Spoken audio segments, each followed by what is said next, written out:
오늘은 종려 주일 예배로 하나님께 나아가도록 하겠습니다. 오늘부터 2, 4분기 임례 찬양은 사랑하는 나의 아버지로 찬양합니다. 홈페이지에서 악보를 확인해 주시면 감사하겠습니다.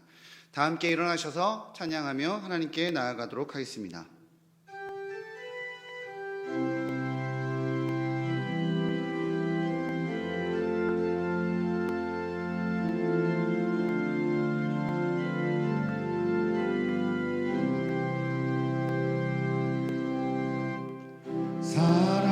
사랑하는 나의 아버지,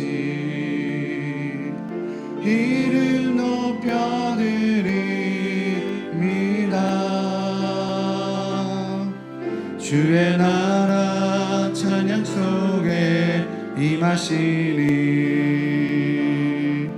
능력에 주께 찬송하네.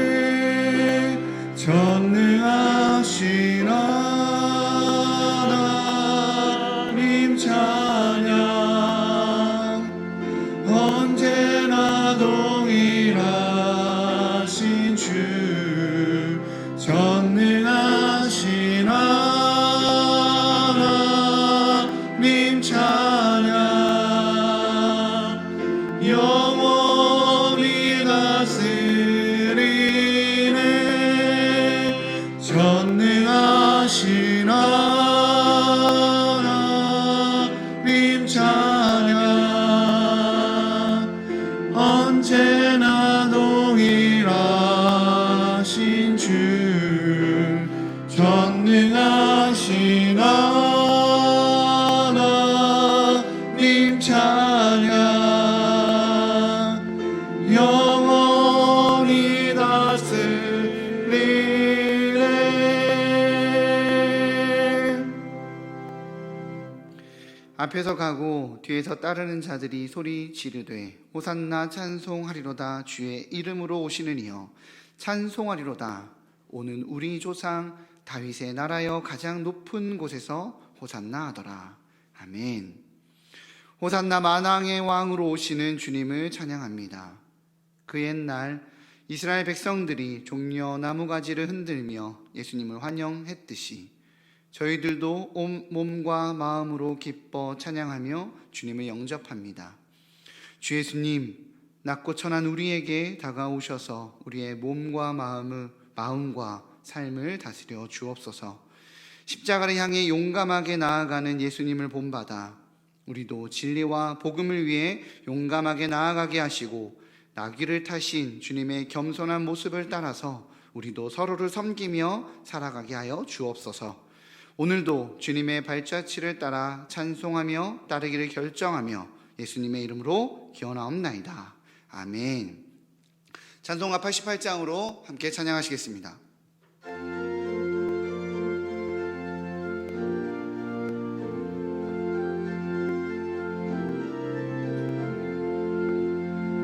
내 진정 사모하는 친구가 되시는 그 주 예수님은 아름다워라.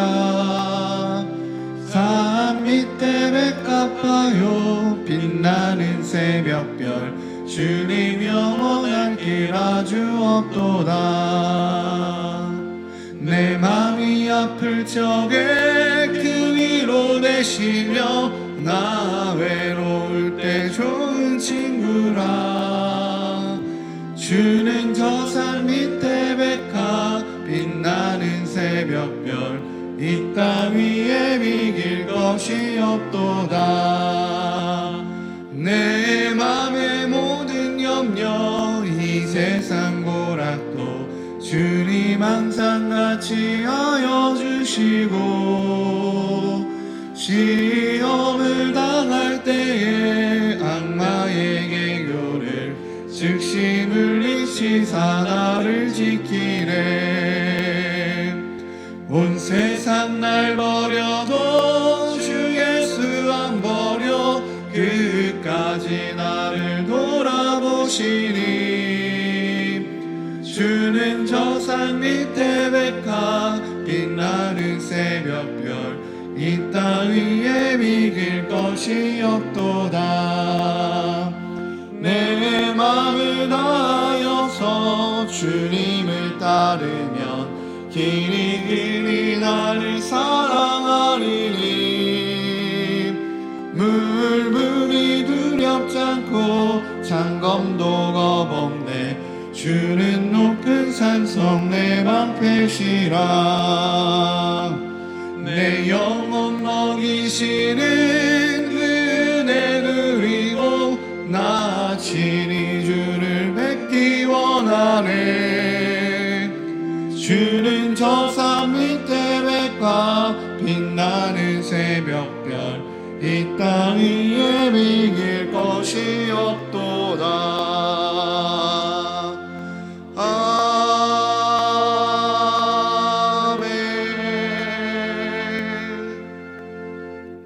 자리에 앉으신 후에 성시를 교독하도록 하겠습니다. 성시 교독문은 주보 1면에 있습니다.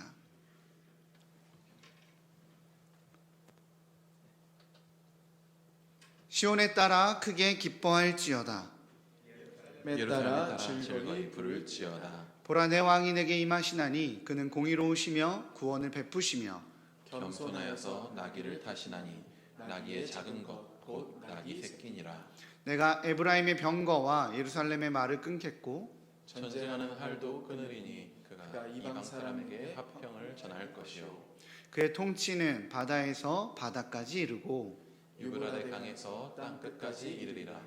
앞에서 가고 뒤에서 따르는 무리가 소리 높여 이르되 호산나 다윗의 자손이여 찬송하리로다. 주의 이름으로 오시는 이여 가장 높은 곳에서 호산나 하더라. 아멘. 다 같이 기도하시겠습니다.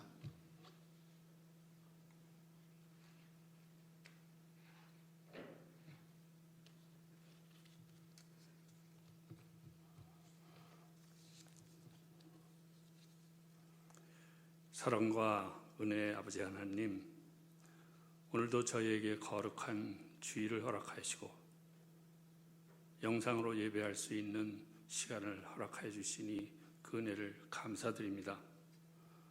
온 지구촌이 코로나로 인해 두려움 가운데 있사오나 저희에게는 주님 바라보는 믿음 허락하여 주시니 참 감사합니다.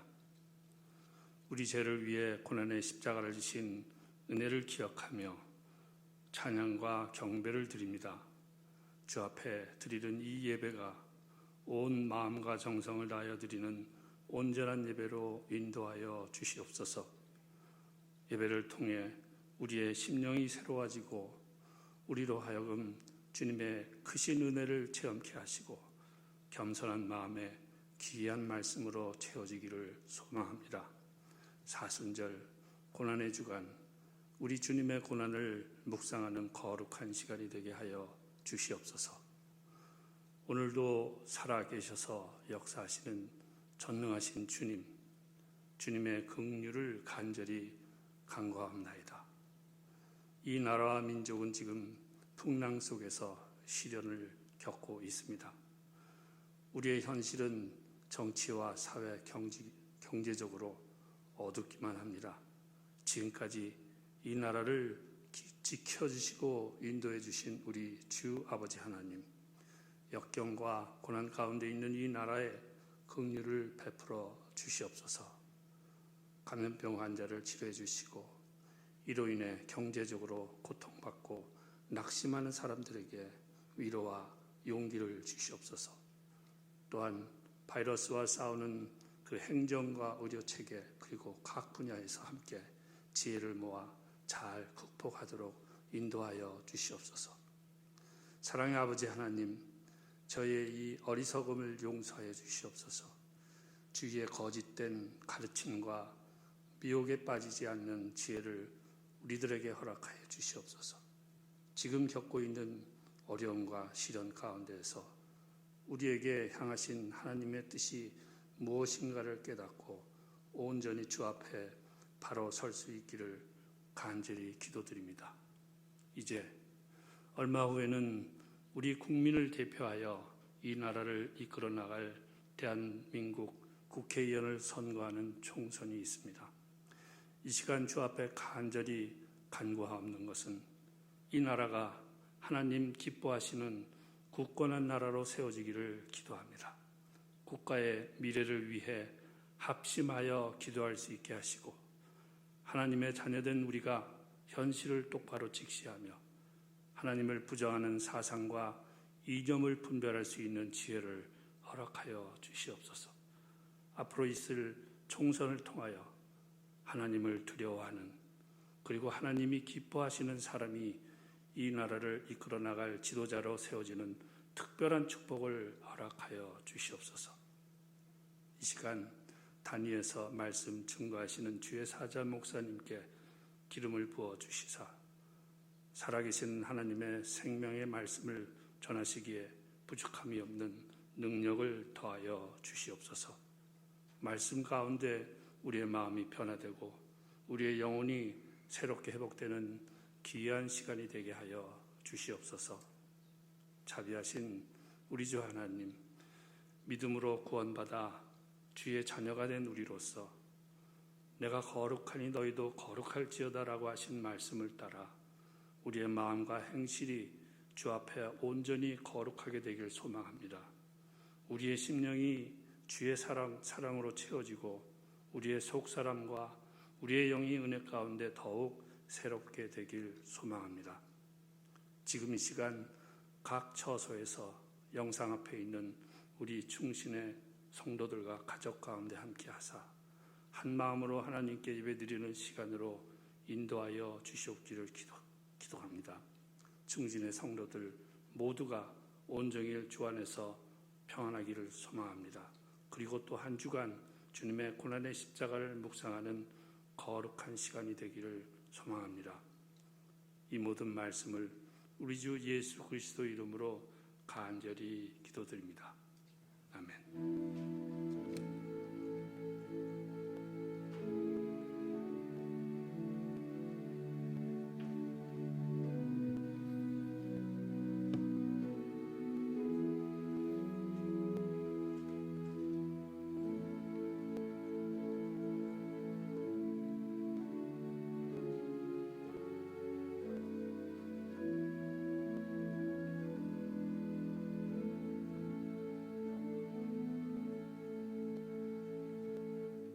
자리에 일어나셔서 마음과 정성을 다해 드린 예물을 봉헌하도록 하겠습니다.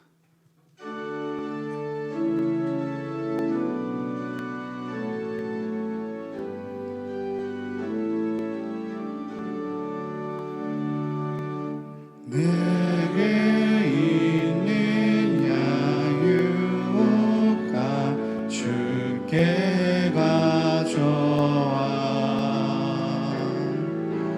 그 발 위에 입 맞추고 깨드립니다.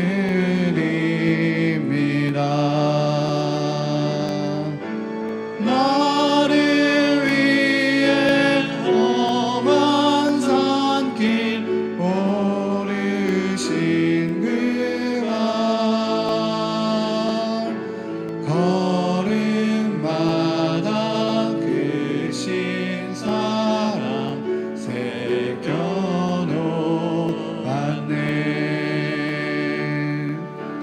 내게 있는 야유가 주께 가져와 그 발 위에 입 맞추고 깨드립니다.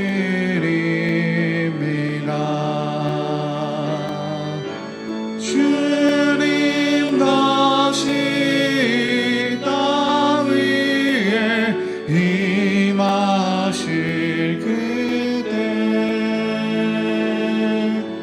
주의 크신 사랑으로 날 받아주소서.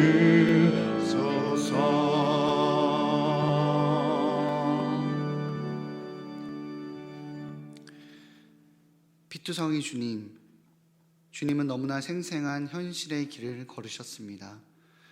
저희는 피 흘리시는 주님, 희생 제물 되신 주님, 그 주님 곁에 머물러 있고 싶어 하지 않아 합니다.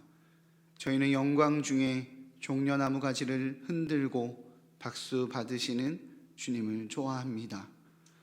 영광 받으시는 주님 곁에 머물러 함께 영광 받고 싶어 하는 욕심 때문은 아닌지 돌아보게 됩니다.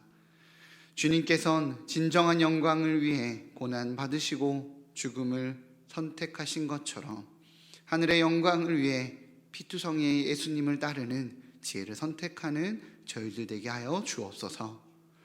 온 세상에 퍼진 어둠이 저희를 두렵게 합니다.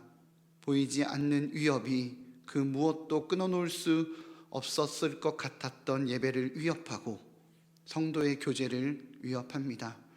그러나 주님께서 한계가 없으시기에 저희도 각자의 자리에서 주님께 마음을 드리오니 무소부재하신 주님과 깊은 교제 가운데 나아가는 예배의 시간 되게 하여 주옵소서. 이 시간 믿음의 예물을 드립니다. 어둠 속에서도 성도는 늘 빛의 사명을 감당하였기에 재정적인 부담이 저희들의 일상을 짓누르지만 주인 되신 주님께 11조를 드립니다. 어려운 와중에도 지키시는 주님의 손길에 감사 예물을 드립니다. 각자의 생계에서 도움의 손길이 필요한 이웃과 믿음의 동료들이 있기에 구제 헌금을 드립니다. 이 땅의 다음 세대가 안전하게 주님 품에 거하길 기대하며 장학 예물을 드립니다. 열방이 전염병으로 두려움에 눌려 있지만 선교의 사명은 멈추지 말아야 하기에 선교 헌금을 드립니다. 주님 뜻대로 사용하여 주시고 믿음의 예물을 올려드리는 성도들을 돌보아 주옵소서. 이 시간 온라인 예배로 주님께 나아갑니다. 병상에 있는 환우와 군 복무를 감당하는 청년들, 가정과 직장에서 주님 앞에 서 있는 사랑하는 일산충신의 가족들에게 찾아가 주시어 하나님의 임재를 누리는 은혜의 시간 되게 하여 주옵소서. 호산나 다윗의 자손 우리 주 예수 그리스도의 이름으로 기도합니다. 아멘. 자리에 앉으시겠습니다. 지금은 나눔의 시간입니다. 교회 일정에 대한 나눔의 시간을 갖도록 하겠습니다. 교회 소식은 홈페이지에서 주보란에 들어가셔서 참조해 주시기 바랍니다. 주보는 늘 토요일 오전까지는 올라오니까요. 예배 전에 미리 오셔서 확인하셔도 좋을 것 같습니다. 오늘은 종려주일입니다. 왕으로 오신 예수님께 영광을 돌리는 주일이 되시기 바랍니다. 이번 주 5, 10, 15 운동은 사순절 특별 기도회로 대체되어 운영합니다. 현 시국을 위한 자발적인 금식 기도 운동은 계속해서 진행합니다. 아침 8시에 보내드렸던 우리 카카오톡 메시지는 나가지 않고요. 저녁 시간으로 변경됩니다. 그러나 자발적인 금식 운동으로 나라와 민족 그리고 어려움에 힘겨워하는 이웃과 세계 열방을 위해 중보하는 그 기도는 멈추지 마시고 계속 기도해 주시기 바랍니다. 사순절 특별기도회로 이번 주 한 주간 진행됩니다. 시간은 매일 저녁 8시고요. 유튜브에서 일산충신교회를 검색하셔서 가장 상단에 나타나는 일산충신교회 채널을 클릭하셔서 들어오셔야 합니다. 유튜브 정책이 변경돼서 바로 검색은 안 되고요. 채널 안으로 들어오셔야 됩니다. 문자로 안내 링크가 나갈 예정이니까요. 발송된 인터넷 주소로 또 참석하실 수 있습니다. 자세한 내용은 주보 이면을 참조해 주시기 바랍니다. 오늘 주일 2부와 3부 예배는 예배 시간에 맞춰 홈페이지와 유튜브를 통해 가정에서 예배하실 수 있도록 실시간 중계 방송됩니다. 교회 학교도 온라인을 통해 예배 영상이 제공됩니다. 4월 추천도서입니다. 4월 추천도서는 스토미 오마샨의 내 성경이 내 몸을 살린다라는 책입니다. 오마샨은 술과 마약 그리고 동양 신비 종교에 묻혀 살았습니다. 그랬던 그가 예수님을 영접하고 젊은 시절 방탕했던 몸의 습관과는 전혀 다른 성경이 요구하는 7가지의 거룩한 습관이 자신의 몸을 어떻게 보호하는지를 설명하고 있습니다. 건강이 중요한 지금의 시기 때에 본책을 통해서 하나님이 우리 몸을 보호하시는 거룩한 원리를 깨달아 건강한 삶을 유지하는 우리 성도님들 되시기 바랍니다. 이번 주 말씀 백신과 기찬 백신 보이는 라디오는 사순절 특별 기도회 운영으로 쉽니다. 금번 부활절 달걀 배포는 코로나19로 인해 진행하지 않습니다. 오늘 종려 주일부터 시작되는 예수님의 고난 주간 행적을 주보에 소개해놨습니다. 본문 말씀을 통해서요 묵상하며 주님의 고난과 동행하는 일주일 되시기를 바랍니다. 오늘 하나님께서 우리에게 허락하신 말씀은 마태복음 26장 14절에서 16절, 31절에서 35절까지입니다. 마태복음 26장 14절에서 16절, 그리고 31절에서 35절입니다. 신약 45면에 있습니다. 봉독하도록 하겠습니다.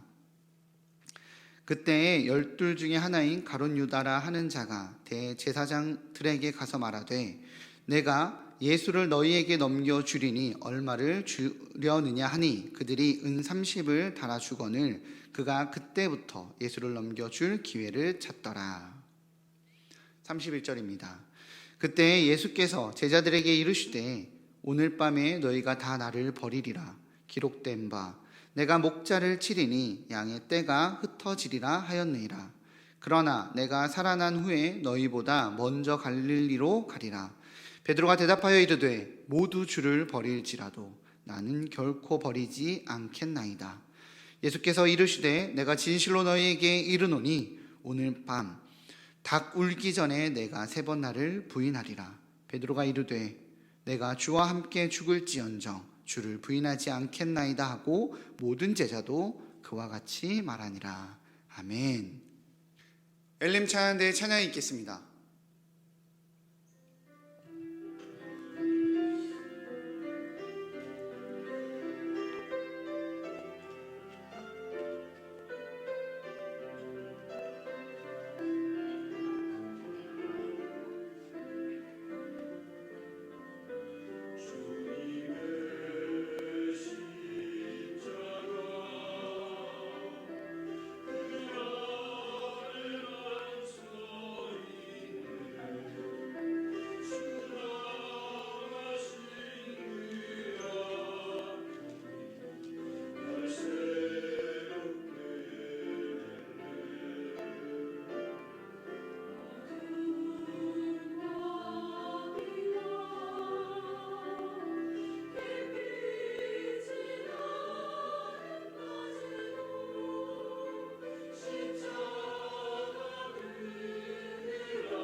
시험에서 승리하려면 이라는 제목으로 말씀 선포될 때에 많은 은혜 받으시기 바랍니다.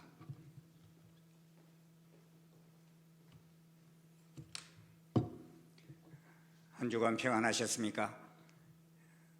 우리가 한 번도 경험해보지 못했던 엄청난 파도로 인해서 우리는 2020년 이 종료주일을 영상으로 또한 예배드리며 맞이하게 됩니다. 하지만 주께서 이 한 주간도 주의 보혈로 여러분과 여러분의 가정을 덮어주시고 여러분의 산업체를 또한 덮어주셔서 잘 이기고 승리할 수 있는 부활의 아침을 맞이할 수 있기를 소원합니다. 끝이 있습니다. 끝까지 승리할 수 있기를 주의 이름으로 축원합니다. 마태복음을 보면 처음 시험으로 시작하여서 시험으로 마무리되는 모습을 보게 됩니다. 처음 시험은 예수님께서 성령님에게 이끌려 마귀에게 시험을 받으시기 위해 광야로 가셔서 40일간 밤낮으로 금식하시며 시험을 당하셨습니다. 그런데 우리는 이미 그 결과를 잘 알고 있습니다. 예수님은 이 모든 시험을 다 잘 이겨내셨습니다.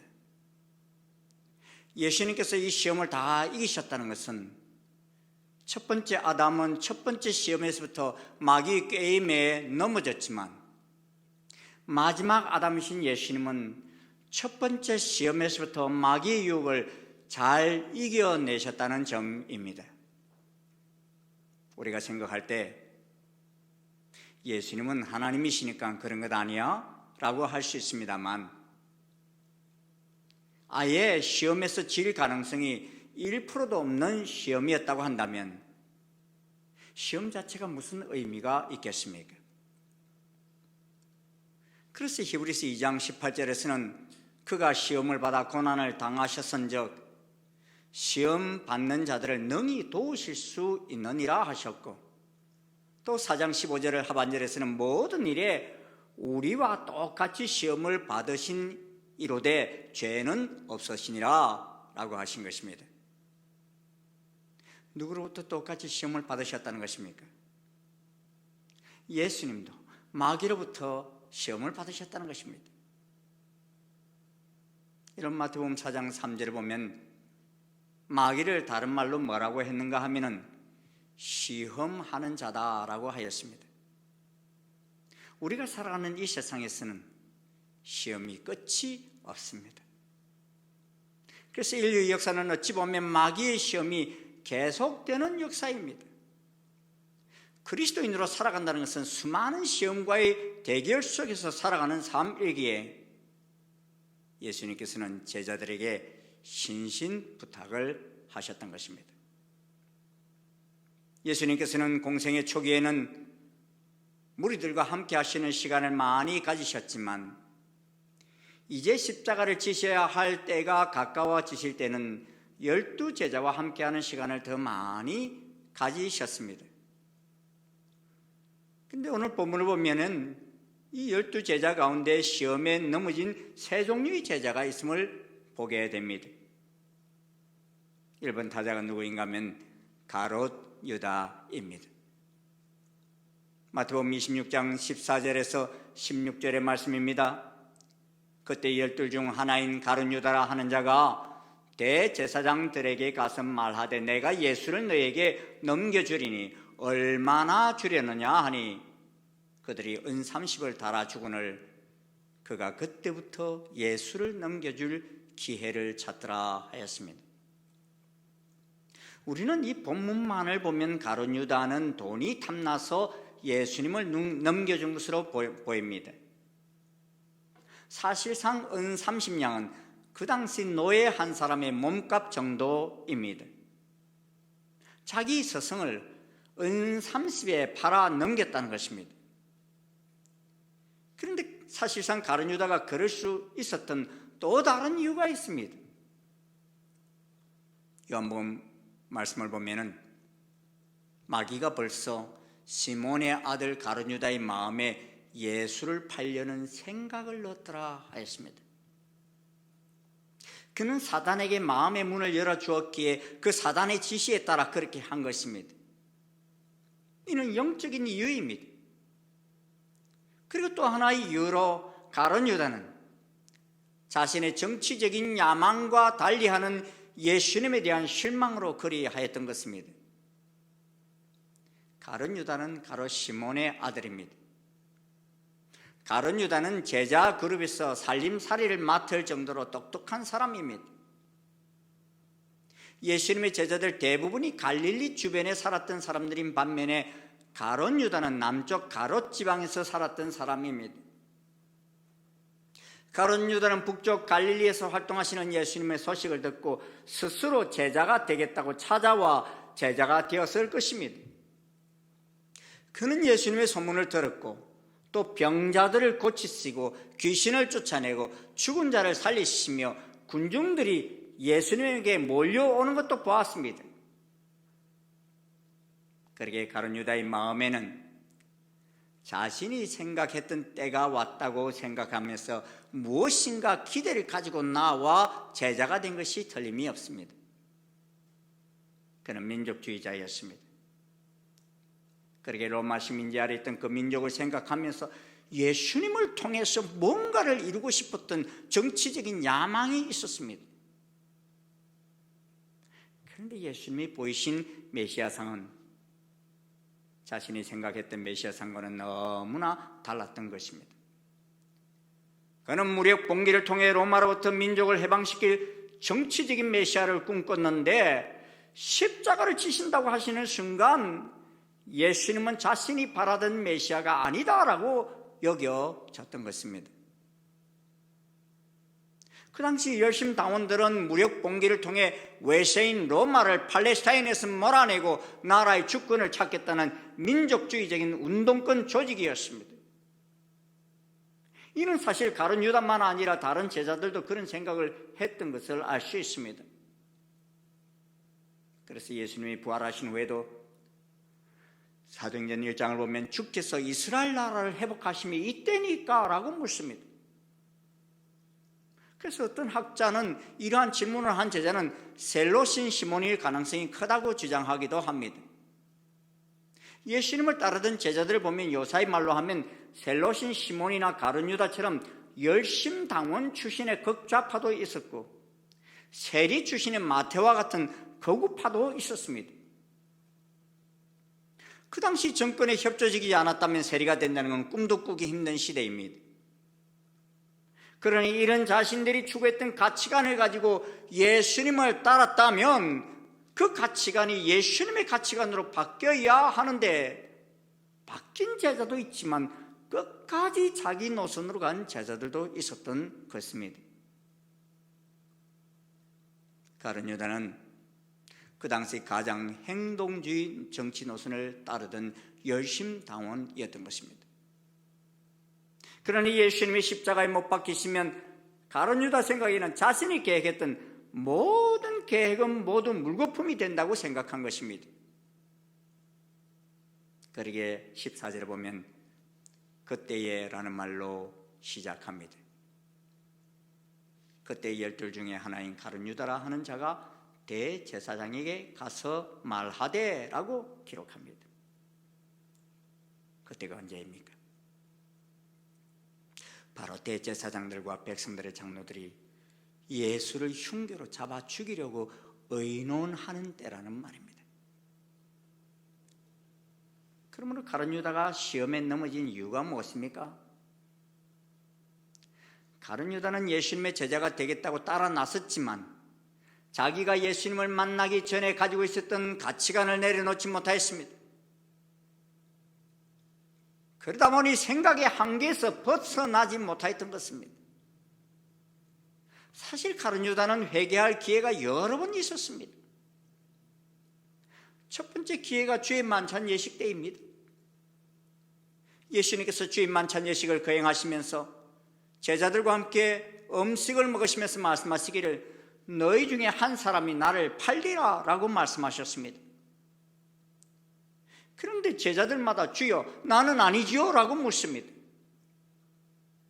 그때 예수님께서는 나와 함께 그릇에 손을 넣는 그가 나를 팔리라 말씀하셨습니다. 이 말씀을 크게 하였는지 아니면 몇 사람만 알아듣게 하였는지 이 마태복음에서는 잘 나타나지 않습니다만은 요한복음을 펼쳐보면 아마도 베드로와 요한에게 속삭이듯이 말씀하신 것처럼 나타납니다. 그런데 곧 이어서 다른 제자들처럼 예수를 파는 가룟 유다 자신도 라비어 나는 아니지요 라고 이렇게 말합니다. 다른 제자들은 모두가 주여 나는 아니지요 라고 묻는 반면에 가룟 유다만큼은 라비어 나는 아니지요 라고 물었다는 것입니다. 그러므로 인자가 십자가에 못 박히기 위해서 팔리리라 하신 예수님을 가룟 유다는 이미 메시아로 받아들일 수가 없었던 것입니다. 그는 이미 은 30냥을 받아서 자기 주머니에 가지고 있는 상태였습니다. 예수님께서 이를 모르셨겠습니까? 아셨지만 그는 끝내 돌이키지 않았던 것입니다. 두 번째 회개의 기회가 언제였습니까? 그는 예수님이 나눠주시는 떡을 받았을 때 예수님께서 유다에게 네가 하는 일을 속히 하라 하십니다. 그러자 다른 제자들은 그 말씀의 의미를 제대로 아는 제자가 없었습니다. 하지만 요한복음 13장 29절에 보면 어떤 이들은 유다가 돈꾀를 맡았으므로 명절에 우리가 쓸 물건을 사라 하시는가 보다 라고 여겼고, 어떤 이들은 가난한 자들에게 무엇을 주라 하시는 줄로 생각했습니다. 그러나 가룟 유다 본인은 예수님을 대제사장에게 넘겨줄 기회를 찾고 있었기에 예수님의 이 말씀의 의미를 충분히 깨닫고 있었던 것입니다. 그러기에 그 말씀하시는 예수님께 얼마든지 용서를 구하며 회개할 수 있었습니다만 그는 끝내 돌이키지 않고 대제사장에게로 갔던 것입니다. 세 번째로 회개할 기회가 언제였습니까? 그가 앞장서서 대제사장들과 백성의 장로들에게서 파송된 큰 무리와 함께 예수님 계신 곳에 와서는 라비오 안녕하시나이까 하고서 입을 맞출 때입니다. 예수님은 가룟 유다에게 친구여 네가 무엇을 하려고 왔는지 행하라 말씀하십니다. 이때도 회개하고 돌이킬 수 있었습니다.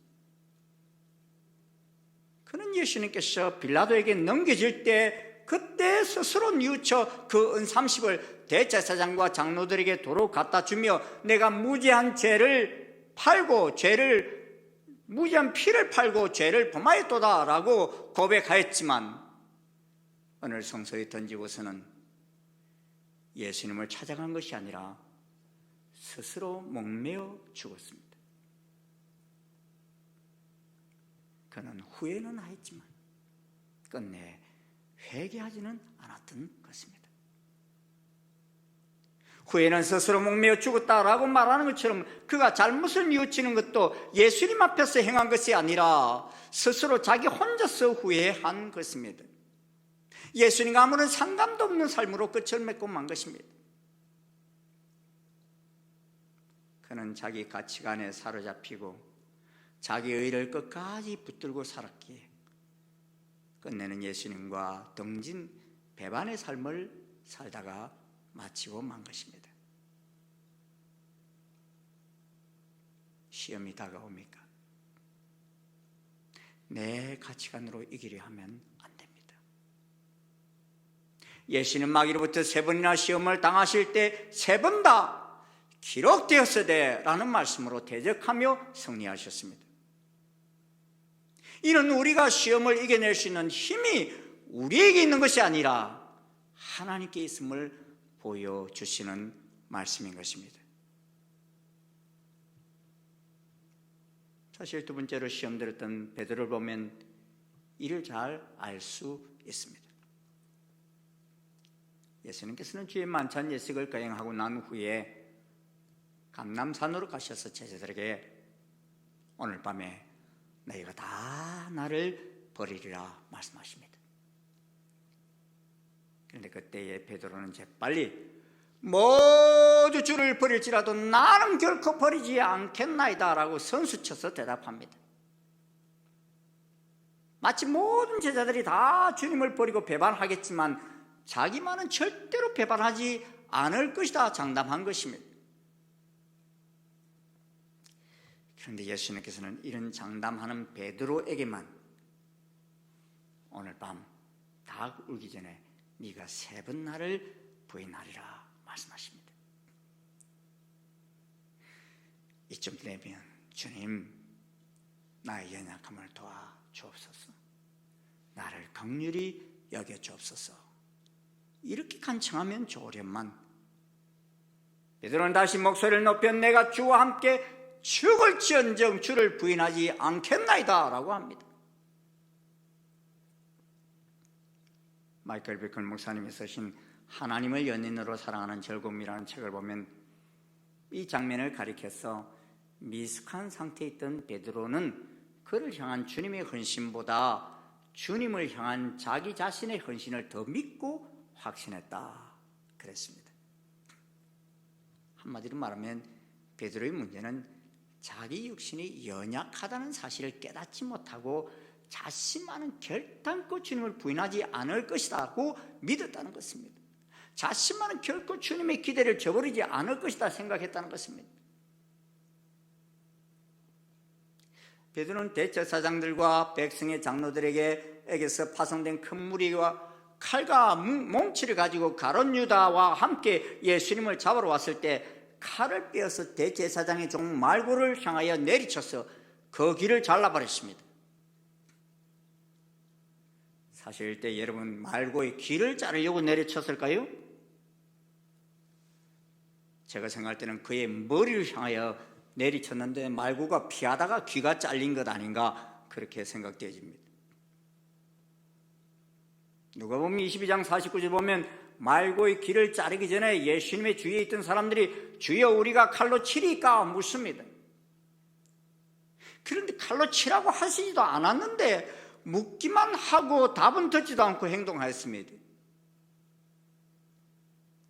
그러니 이때까지만 해도 베드로는 마치 예수님을 위해서 무엇이든지 할 수 있는 제자처럼 무리 앞에서 행동했습니다. 예수님께서는 겉옷을 팔아 칼을 사라고 하셨던 그 칼, 원수를 죽이기 위해서 사라고 하신 칼이 아니었던 것입니다. 그러니 이제 칼로서 대적도 못하게 하시는 예수님 앞에서 더 이상 자신들은 아무것도 할 수 없다는 것을 없다고 여기고서는 제자들 모두가 다 예수님을 버리고 겟세마네 동산에서 도망을 쳐버린 것입니다. 그런데 이렇게 도망을 쳤던 제자들 중에 그래도 예루살렘 도성에 연구가 있던 요한과 자칭 수제자라고 하는 베드로는 계곡을 건너 대제사장의 안뜰까지 몰래 뒤따라 들어갔습니다. 이렇게 멀찍이 예수님을 끌고 가는 무리들을 따라간 이유는 예수님의 결말이 어떻게 되는지 보고 싶었던 것이었습니다. 지금 이렇게 할 수 있는 이유는 가로등도 없는 밤이었기 때문입니다. 그러니 사람들이 자세히 들여다보지 않으면 누가 누군지 잘 식별이 안 됩니다. 그리고 사람들은 모두가 다 예수님께 집중되어 있기 때문에 예수님을 따르던 제자들에 대해서는 그리 관심을 갖지 않을 때였습니다. 그런데 종들과 함께 불을 쬐며 앉아 있다 보니 얼굴이 다 이렇게 밝히 드러났던 것 같습니다. 그래서 한 여종이 너도 갈릴리 사람 예수와 함께 있었도다 이렇게 말합니다.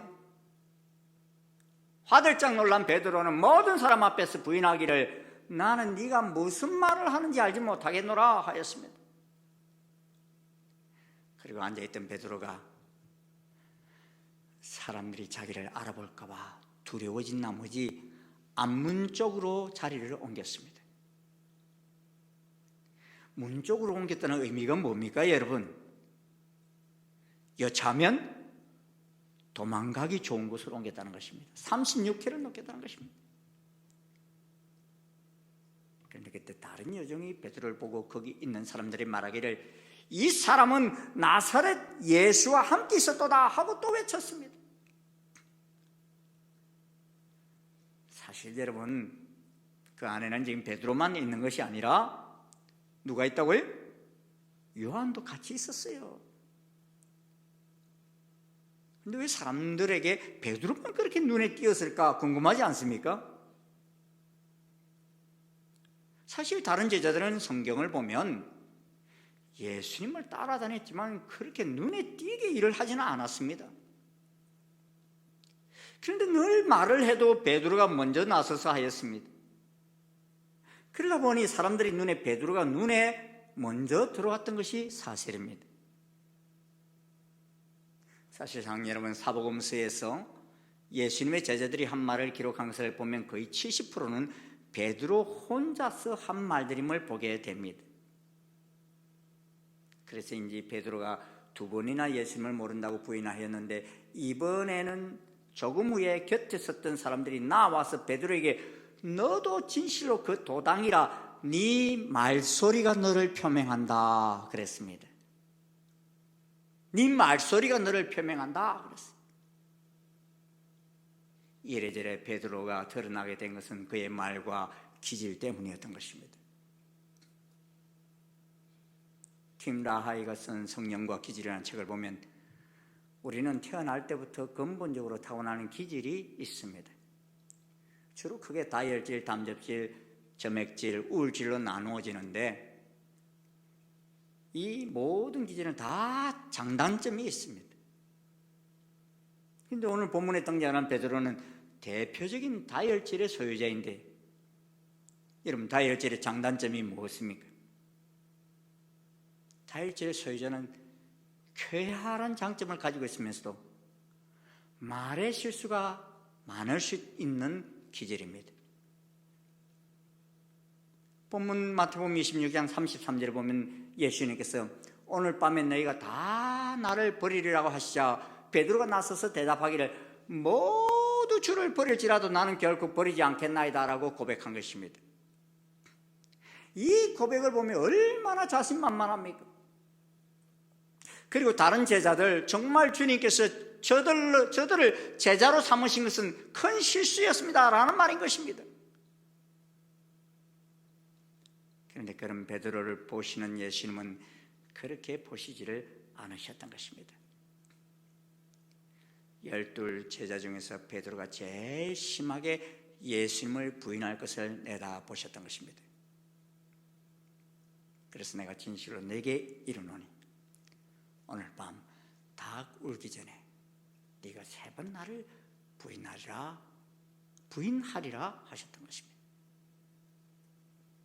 예수님께서 그렇게 말씀하셨다면 내가 그럴 수 있겠구나 하고 자기를 돌아봐야 하는데 그는 끝까지 우깁니다. 내가 주와 함께 죽을지언정 주를 부인하지 않겠나이다 하였습니다. 마음이 급하다 보니 생각도 하지 않고 말부터 쏟아내는 실수를 저지릅니다. 그런데 그래도 베드로가 잘한 점이 하나 있습니다. 마태복음 26장 74절 75절입니다. 베드로 곁에 섰던 사람들이 나와서 베드로에게 너도 진실로 그 도당이다 내 말소리가 너를 표명한다 하자 그가 저주하며 명사하여 나는 그 사람을 알지 못하노라 합니다. 그런데 그런 고백을 하자마자 닭이 울었습니다. 지금 예루살렘에 가시면요, 한 예배당 첨탑 위에 닭을 세워놓은 곳을 볼 수 있습니다. 그때를 잊지 말라는 것입니다. 옛날 가야바 법정 자리에 저 예배당을 세워놨어요. 근데 75절을 우리가 함께 읽어보겠습니다. 이에 베드로가 예수의 말씀에 닭 울기 전에 네가 3번 나를 부인하리라 하심이 생각나서 밖에 나가서 심히 통곡하니라 말씀합니다. 여러분, 여기에서 가룟 유다와 베드로의 차이가 무엇입니까? 가룟 유다도 예수님의 경고를 들었습니다. 너희 중에 한 사람이 나를 팔리라 하셨고, 나와 함께 그릇에 손을 넣는 그가 나를 팔리라는 말씀을 들었습니다. 하지만 가룟 유다는 자기의 잘못도 주님 말씀에 비추어서 돌이킨 것이 아니라 스스로 뉘우쳤습니다. 그러게 예수님께로 돌이키지 못하였습니다. 하지만 베드로는 예수님을 보는 순간 예수님의 말씀이 생각났어. 예수님 말씀하신 닭이 울기 전에 네가 나를 3번 부인한다는 그 말씀이 생각이 났어. 그 말씀의 거울에 자신을 비추어 보면서 심히 통곡하며 회개하였던 것입니다. 그는 시험에 불합격하였습니다. 하지만 그 불합격한 시험을 통하여 예수님과 자신을 제대로 바라볼 수 있는 계기가 되었습니다. 이전에는 자신이 대단한 사람인 줄 생각했는데 이제는 자신이 너무나 나약한 존재임을 보게 되었습니다. 이제는 예수님이 자신의 충성됨을 너무 몰라준다고 생각했는데 이제는 자신이 너무나 큰 죄인됨을 알게 되었던 것입니다. 이제는 자기가 자기를 더 잘 안다고 여겼는데 이제는 예수님께서 자기를 더 잘 아신다는 것을 알게 되었던 것입니다. 이 사건 이후 베드로의 모습은 많이 달라진 것을 보게 됩니다. 그는 자신감을 잃은 모습도 볼 수 있습니다. 그래서 예수님께서 부활하셨다는 소식을 듣고서도 나는 물고기 잡으러 가겠다라고 고백합니다. 더 이상 이제 자신은 예수님의 제자로서는 자격이 없다는 것입니다. 그리고 예수님께서는 요한의 아들 시몬아, 네가 이 사람들보다 나를 더 사랑하느냐라고 물으시는 질문에 이전 같으면 내가 이 사람들은 다 주를 배반할지라도 저는 주님을 끝까지 사랑합니다 라고 할 것 같은데 그런 비교 표현은 사용하지 않습니다. 내가 주를 사랑하는 줄 주님이 아시나이다 그랬습니다. 내가 한다라고 하지 않고 누가 한다고요? 주님이 아십니다 그랬습니다. 나보다 나를 주님이 더 잘 아신다는 것입니다. 그러기에 이를 다시 표현하면 주님 당신을 사랑합니다. 하지만 난 이제 자격이 없다는 것을 잘 압니다. 예전에는 주님 앞에 설 수 없다는 것도 압니다. 예전처럼 주님 앞에 설 수 없다는 것도 압니다. 난 너무나 비참한 실패자입니다 라는 고백입니다. 그리고 한없이 미성숙한 자요, 위선자요, 실패자인 자신을 예수님께서 다시 찾아오셨다는 사실 자체에 눈물을 쏟을 수밖에 없었던 것입니다.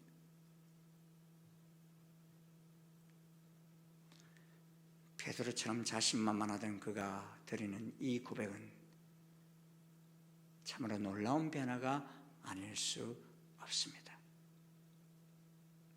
그리고 그는 가룟 유다처럼 후회만 한 것이 아니라 예수님께로 돌이켜 회개하였기에 진정한 회복의 삶을 살 수 있게 되었던 것입니다. 그저 자기가 회개할 수 있는 기회를 주셨다는 자체만으로도 감격할 수밖에 없는 베드로가 되었던 것입니다. 이제 세 번째 무리는 가룟 유다와 베드로를 제외한 다른 제자들입니다. 제자들은 유월절을 준비하기 위해서 예수님께서 시키시는 대로 한 성 안에 들어가서 주의 만찬을 잘 준비하였습니다. 그런데 예수님께서 너희 중에 한 사람이 나를 팔리라 하시자 제자들이 몹시 근심하여 각각 주여 나는 아니지요 하고 묻습니다. 그리고 주의 만찬 예식을 잘 마치고 찬미하며 감람산으로 나아갔습니다. 그런데 감람산에서 예수님께서 제자들에게 오늘 밤 너희가 다 나를 버리리라. 조금 전에는 한 사람이 나를 팔리라 그랬는데 이제는 다 나를 버리라 하셨습니다. 예수님은 십자가에 달리실 것과 다시 살아나실 것까지 말씀하셨습니다. 그런데 이 말씀이 떨어지기가 무섭게 베드로는 내가 주와 함께 죽을지언정 주를 부인하지 않겠다고 고백합니다. 모두 주를 버릴지라도 나는 결코 버리지 않겠다 합니다. 그러자 모든 제자들도 베드로와 같이 저희도 주와 함께 죽을지언정 주를 부인하지 않겠습니다 라고 말하였습니다. 그러면서도 속으로는 베드로에게 대한 상한 감정이 있었을 거예요. 왜냐하면 베드로가 모두 주를 버릴지라도, 여기 있는 모든 제자들이 다 주를 버릴지라도 라고 말했기 때문입니다.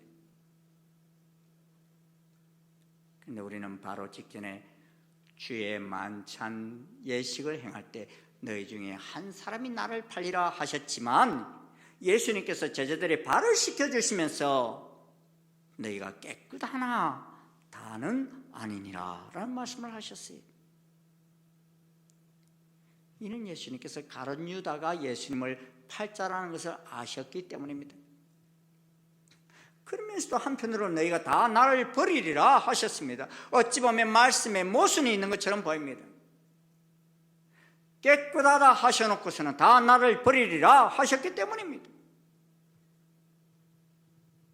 하지만 이는 모순이 아니라 육신의 연약함으로 인해 넘어지는 것과 배반하는 심령을 가지고 예수님께 반역하는 것 사이에 큰 차이가 있음을 말씀하시는 것입니다. 우리가 그리스도인입니까? 그렇다면 우리가 타락은 아니지만 넘어질 수 있는 연약한 존재라는 사실입니다.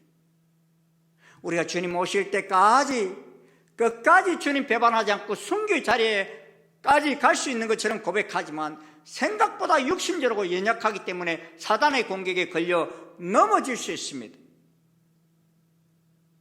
그래서 사단은 우리를 넘것뜨리려고서는 하나님을 진정으로 사랑하는 자들이 아니라고 비난하고 설득시키고 싶어합니다.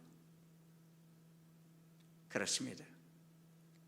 우리는 본문의 제자들처럼 군중심리에 너무 쉽게 휩싸입니다. 주변의 환경설이 너무 민감합니다. 칼과 몽치를 든 무리들을 보는 순간 다 예수님을 버리고 도망갈 정도로 나약한 존재들입니다. 이런 연약한 제자들이었기에 예수님께서는 제자들의 믿음을 위해 기도하시면서 특별히 베드로에게 그러나 내가 너를 위하여 내 믿음이 떨어지지 않기를 기도하였노니 너는 돌이킨 후에 내 형제를 굳게 하라 말씀하십니다.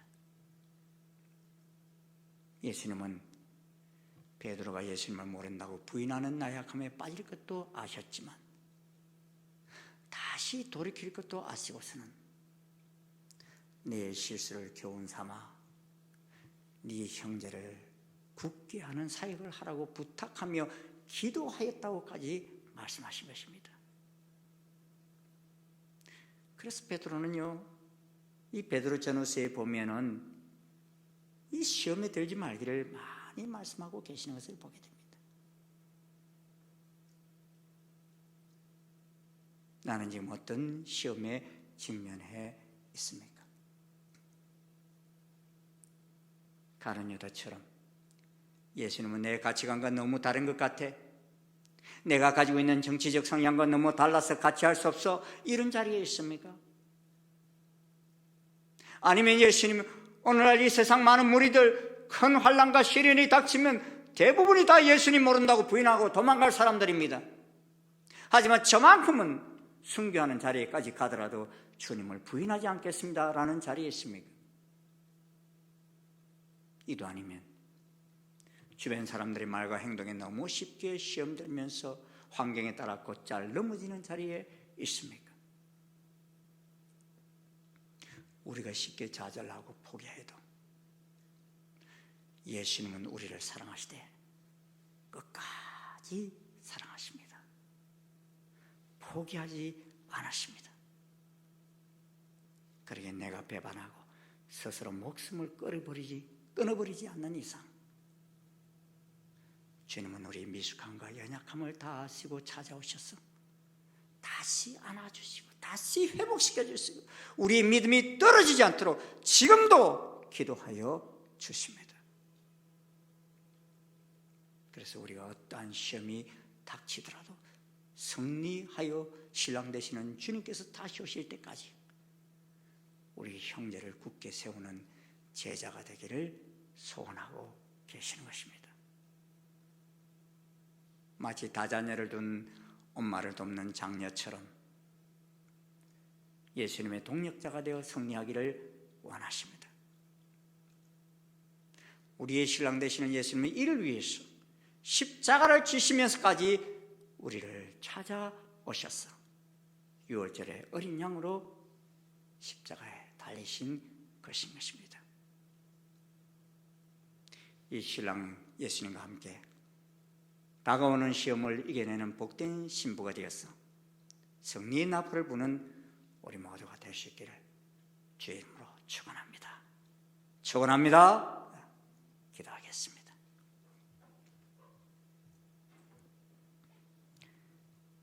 주님, 오늘 우리들이 살아가는 이 세상, 시험이 없는 세상이면 좋겠습니다만 주님 다시 오실 때까지 사탄은 어떻게 해서든지 우리를 넘겨뜨리기 위해 시험하는 세상 속에 우리가 살고 있습니다. 예수님께서는 우리와 성정이 같으신 분이시지만 시험을 받아 고난을 당하셨고 또한 사단의 시험을 능히 이겨내셨고 또 시험 받는 자들을 능히 도우신 것을 감사드립니다. 예수님, 우리가 시험을 이기신 예수님을 본받기를 원합니다. 주님과 함께 하기를 원합니다. 말씀으로 승리하신 것처럼 저희들도 하나님 말씀으로 능히 우리에게 다가오는 시험을 이겨내게 도와주시옵소서. 또 시험에 들지 않게 깨어 기도하라 말씀하신 것처럼 늘 우리의 연약함을 알고 깨어 기도하는 이 주간이 되어지기를 소원합니다. 장담하지 않고 겸손히 주의 길을 따라가기를 원합니다.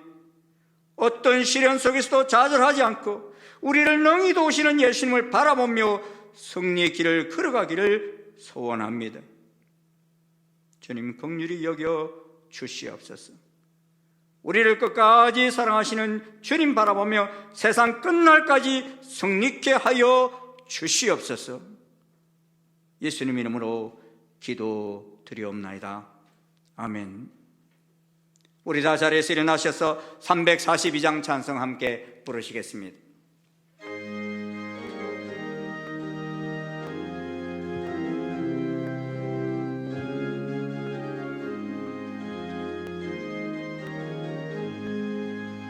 너 시험을 당해 죄를 짓지 말고 너 용기를 다해 꼭 물리치라.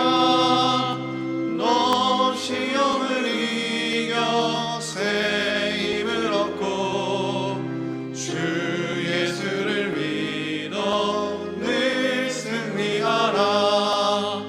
우리 구주의 힘과 그의 위로를 빌라. 주님 내 편에 서서 항상 도우시리. 내 친구를 삼가 잘 선택하고 너행을 삼가 늘 조심하라. 너 열심을 다해 늘 충성하고 온 정성을 다해 주 봉사하라. 우리 구주의 힘과 그의 위로를 빌라. 주님 내 편에 서서 항상 도우시리. 잘 이기는 자는 상 받으리니 너 낙심치 말고 늘 전진하라. 내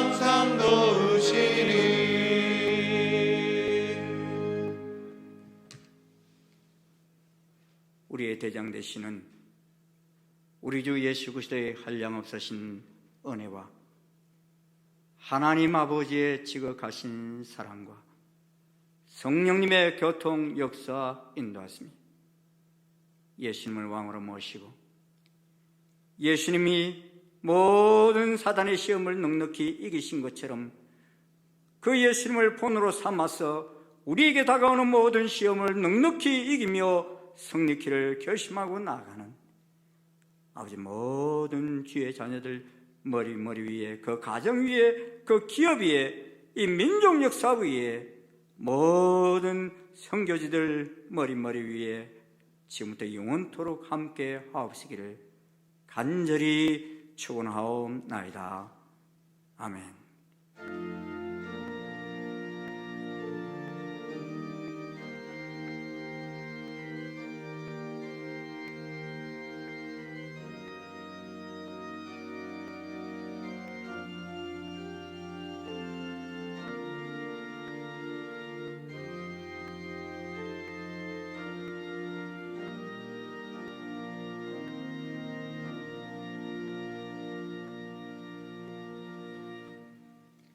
예수님 부활하신 날 아침 여러분을 뵙겠습니다. 건강히 한 주간 승리하시기를 바랍니다. 감사합니다.